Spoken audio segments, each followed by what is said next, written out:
یہ بات ضرور عرض کرنا چاہوں گا، حضور پاک صلی اللہ تعالیٰ علیہ وسلم کے آنے کے وقت اگر یہ حالات بدلے تھے، انقلاب تھا، حضور کی آمد سے پہلے عرب میں جو ہمیشہ صحرا سے جوجھ رہا ہوتا ہے، سوکھے پن سے، ہریالی آ گئی، بارشیں آ گئی، اس سال جس سال میرے نبی کی ولادت ہوئی، یہ عجیب و غریب چیزیں عرب والوں نے دیکھا بھی اور لکھا بھی اور محفوظ بھی رکھا۔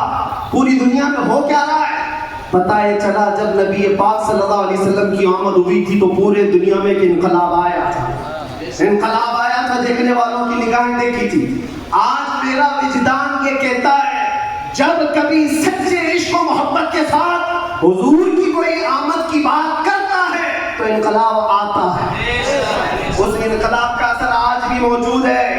انقلاب آتا ہے، کسی کے چولہے ہلتے ہیں، کسی کے در و دیوار ہلتے ہیں، کسی کے اندر نخوت کی آگ بھڑکتی ہے اور کوئی کسی کو کچھ بھی آنکھ دکھاتا ہے۔ یہ سب ہو چکا ہے حضور کی آمد سے پہلے، اور جب حضور پاک صلی اللہ علیہ وسلم تشریف لائے اس کے بعد کے حالات بھی آپ کو پتہ ہے۔ مختصر انداز میں چونکہ ہر سنی مسلمان کو یہ ضروری ہے کہ وہ اپنے نبی کی سیرت پڑھے، بلکہ ہر مسلمان، کیوں اس رسول کو نہیں پڑھا تو پھر کس کو پڑھے؟ کس کو پڑھے بھائی؟ مجرا کرنے والے نچنیوں کے بارے میں تم پڑھتے رہو گے، ان کا بایو ڈاٹا کیا ہے؟ جو جہنم کا راستہ دکھاتے ہو ان کے متعلق تم پڑھتے رہو گے؟ نہیں، تمہارا شوق، تمہاری جستجو یہ ہو کہ میرے مصطفیٰ کریم صلی اللہ علیہ وسلم کی ہر ادا کو میں پڑھ لوں، حضور کی زندگی پاک کو پڑھ لوں۔ اللہ کے نبی صلی اللہ تعالیٰ علیہ وسلم تشریف لائے، حالات زمانہ بہت الگ تھے، اور روایتیں تو یہ بتاتی ہیں پورے مکہ میں اس سال صرف اور صرف جتنے گھروں میں بچے ہوئے سب لڑکے ہی پیدا ہوئے تھے، سب پیدا ہوئے جو تھے وہ لڑکے تھے۔ نبی پاک صلی اللہ علیہ وسلم کی ولادت ہوتی ہے اور آپ کے والد گرامی حضرت عبداللہ آپ کی ولادت سے 6 مہینے پہلے انتقال کر چکے ہیں، اور بی بی آمنہ کی گود میں میرے مصطفیٰ صلی اللہ علیہ وسلم تشریف لائے، اور تشریف لانے کا انداز بھی بی بی آمنہ کہتی ہیں رجب کے مہینے میں مجھے حمل ٹھہرا تھا، اور اس کے بعد سے میں نے عجیب و غریب جو چیزیں دیکھی ہیں وہ بیان سے باہر ہیں۔ نہ مجھے کبھی حمل کی تکلیف ہوئی، نہ پیر بوجھل ہوتے تھے، نہ سر میں چکر آتا تھا، جیسے پریگننٹ عورتوں کو ہوتا ہے، جو حاملہ عورتیں ہوتی ہیں ان کو تکلیفیں ہوتی ہیں، بوجھ اٹھانا ہوتا ہے بچے کا، اور ان کے پاؤں بوجھل ہوتے ہیں، کبھی ان کو کھانے میں مزہ ختم ہو جاتا ہے، کبھی سر چکرانے لگتا ہے، الگ الگ چیزیں حاملہ عورتوں کے ساتھ ہوتی ہیں، متلی آتی ہے، الٹی آتی ہے۔ بی بی آمنہ کہتی ہیں جب سے میرے پیٹ میں محمد صلی اللہ علیہ وسلم تشریف لائے مجھے کوئی تکلیف نہیں تھی، نہ کبھی متلی آئی، نہ کبھی چکر آیا، نہ کبھی پیر بوجھل ہوئے، نہ طبیعت میں گرانی آئی، بلکہ اس کے برعکس جو حالات تھے بی بی آمنہ کہتی ہیں رات کو سوتی تو کبھی خواب میں ابراہیم علیہ السلام تشریف لاتے، اور کبھی موسیٰ علیہ السلام تشریف لاتے، کبھی عیسیٰ علیہ السلام تشریف لاتے، اور بشارت دیتے جاتے آمنہ مبارک ہو تیری گود میں کائنات کا کھانے والا ہے، اللہ نے اس کو پرچم نبوت ایسا دیا ہے۔ سب کی بشارتیں سنتے سنتے آ رہی تھی، یہاں تک کہ سفر کا مہینہ آیا تھا، ربیع الاول سے پہلے جو آتا ہے، بی بی آمنہ کہتی ہے میں نے ایک بار دیکھا جبرائیل امین علیہ الصلوۃ والتسلیم صفوں کو درست کیے جا رہے ہیں، فرشتوں کی آوازیں، اور میرے گھر پر حوروں کے گنگنانے کی آوازیں آتی تھی۔ پہلی ربیع الاول، دوسری ہوئی، تیسری ہوئی، چوتھی ہوئی، یہ سارے نشانیاں بی بی آمنہ دیکھتی رہی۔ کہتی ہیں 12 ربیع الاول کا وقت تھا، یہ 20 اپریل رہی ہوگی۔ میرے عزیزوں، بی بی آمنہ کہتی ہیں اچانک میری پیشانی سے ایک نور چمکا، میں مکہ میں بیٹھ کر کے ملک شام کے محلات کو بھی دیکھ رہی تھی، عراق میں موجود بصرہ کے محلات دیکھ رہی تھی۔ کلومیٹر ناپ کے دیکھ لینا آج مکہ سے ملک شام کا فاصلہ کتنا ہے، مکہ سے عراق کے بصرہ کا فاصلہ کتنا ہے۔ وہ بی بی آمنہ ہے جس کے پیٹ میں موجود رسول ہے، اور ان کی آنکھیں مکہ سے شام تک دیکھ رہی ہے، جس کی برکت سے آمنہ مکہ سے شام تک دیکھتی ہو۔ اس کائنات کے آقا کے بارے میں ہم یہ عقیدہ رکھتے ہیں تو کیا برا کرتے ہیں؟ ہم یہاں سے پکارے وہ وہاں سے سنے، مصطفیٰ کی سماعت پہ لاکھوں سلام۔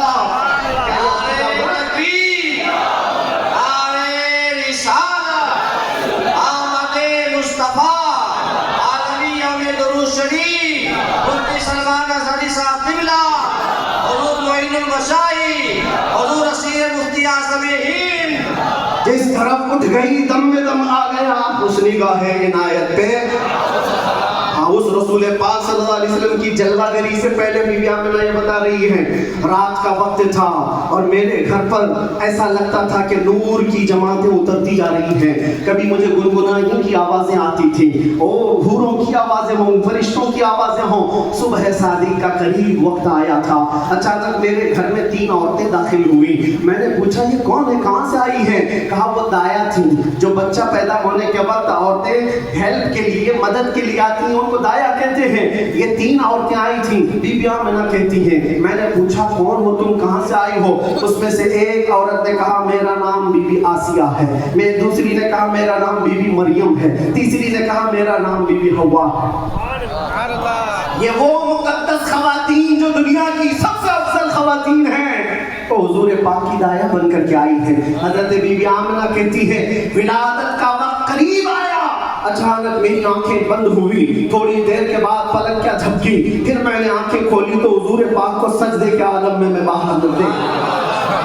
پہلے کوئی تکلیف کوئی درد ذہن نہیں, حضور پاک صلی اللہ علیہ وسلم کو دیکھا. اور وہ بھی منظر بیان کرتی ہیں حضرت بی بی آمنہ کی شان میں دیکھا, کہتی ہے نہ کوئی آلائش, نہ کوئی ناپاکی, نہ کوئی گندگی. حضور پاک صلی اللہ علیہ وسلم جب پیدا ہوئے تھے دھلے دھلائے ہوئے آئے تھے, نہائے ہوئے آئے تھے, سرما لگائے ہوئے آئے تھے, ختنہ کیے ہوئے آئے تھے. اور حضرت بی بی آمنہ کہتی سجدے کے عالم میں اس طرح سے تھے کہ حضور پاک صلی اللہ علیہ وسلم کے جسم کا سامنے والا حصہ نظر نہ آئے. وہ کائنات کا آقا و مولا دنیا میں آ رہا ہے تو سجدے کے عالم میں آ رہا ہے. اور جب تشریف لائے بی بی آمنہ خوش تھی کہ گلاب جیسی رنگت جس کو دیکھے تو آنکھیں چمکانا بھول جائے. وہ حسن و جمال کا بادشاہ دنیا میں آیا ہے. تو بی بی آمنہ کہتی ہیں اچانک 3 فرشتے آئے. 3 لوگ آئے, ایک کے ہاتھ میں تشت تھا, ایک کے ہاتھ میں کچھ رومال تھے, ایک کے ہاتھ میں پانی تھا. اور انہوں نے اٹھایا میرے بچے کو تشت پر رکھا, پانی ڈالا اور ریشم کے لباس میں ملبوس کیا اور غائب ہو گئے, چلے گئے. حضرت بی بی آمنہ کہتی ہے میں پریشان ہو گئی, اجنبی لوگ آئے اور لے کر چلے گئے.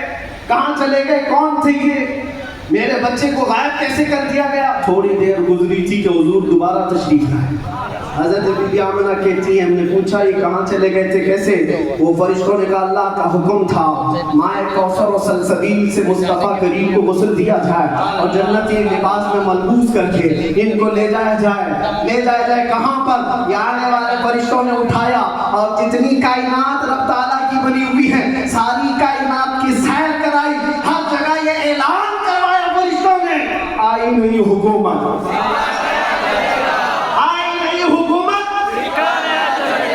اس کے بعد سارے فرشتوں میں اعلان, ملائے اعلیٰ میں اعلان, سارے جنات میں, حیوانات میں, ہر دنیا میں یہ اعلان کر دیا گیا کہ حضور تشریف لا چکے ہیں. کیوں اعلان کر دیا گیا؟ اس لیے کہ وہ ہر عالم کی رحمت ہیں. کسی عالم میں رہ جاتے وہ ہر عالم کی رحمت ہے, کسی عالم میں رہ جاتے یہ ان کی مہربانی ہے کہ یہ عالم پسند آئے.